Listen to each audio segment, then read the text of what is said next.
ایپیگلوٹس یا برمضمار اور اس کا تنفس کے عمل میں کردار۔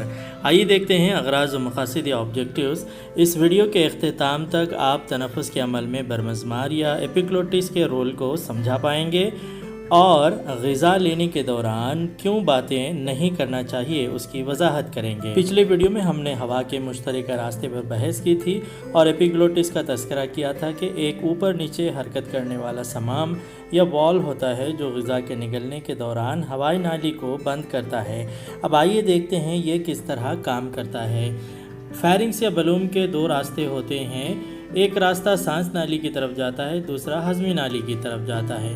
اہم اور دلچسپ بات یہ ہے کہ ہوا تنفسی نالی کی طرف حرکت کرتی ہے اور غذا ہضمی نالی کی طرف جاتی ہے۔ ایک اور اہم بات یہ ہے کہ غذا اس نالی میں نہیں جاتی جس نالی سے ہوا گزرتی ہے۔ اگر ایسا ہو جائے تو شخص کی موت واقع ہو سکتی ہے۔ یہ کیسے ممکن ہے؟ ایپیگلوٹس کی وجہ سے یہ چیز ممکن ہے۔ جب ہم سانس لیتے ہیں تو ایپیگلوٹس تنفسی نالی کو کھولے رکھتا ہے۔ تصویر کو دیکھیے، جب ہم غذا کھاتے یا نگلتے ہیں اس وقت ایپیگلوٹس ضروری طور پر ہوائی نالی کو بند کرتا ہے اور غذا ہوائی نالی میں نہیں جاتی بلکہ غذائی نالی کی طرف حرکت کرتی ہے۔ اور اعصابی نظام، اعصابی کنٹرول کے ذریعے برمضمار ایپیگلوٹس کے بہتر کام کرنے اور غذا اور ہوائی راستے کی رہنمائی میں مددگار ہوتا ہے۔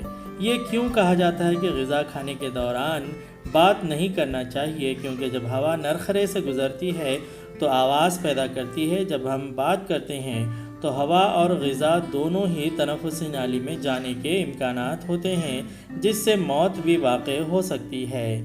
بعض اوقات غذا کے چند دانے تنفسی نالی میں چلے جاتے ہیں، تب ایک زور کے جھٹکے کے ساتھ ان دانوں کو باہر کر دیا جاتا ہے جسے چوکنگ کہا جاتا ہے، اور ہمیں یہ بات اسی لیے کہا جاتا ہے کہ غذا لینے کے دوران باتیں نہیں کرنا چاہیے۔ آئیے بات کرتے ہیں خلاصہ یا سمری کی۔ ہم نے سیکھا کہ ایپیگلوٹس غذا اور ہوا کے حرکات کو کنٹرول کرتی ہے اور اعصابی نظام اس میں مددگار ہوتا ہے۔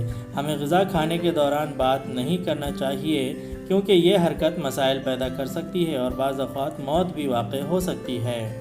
اب آپ اپنے ٹیچر کی مدد سے صفحہ نمبر 29 پر موجود یہ تجربہ انجام دیجیے۔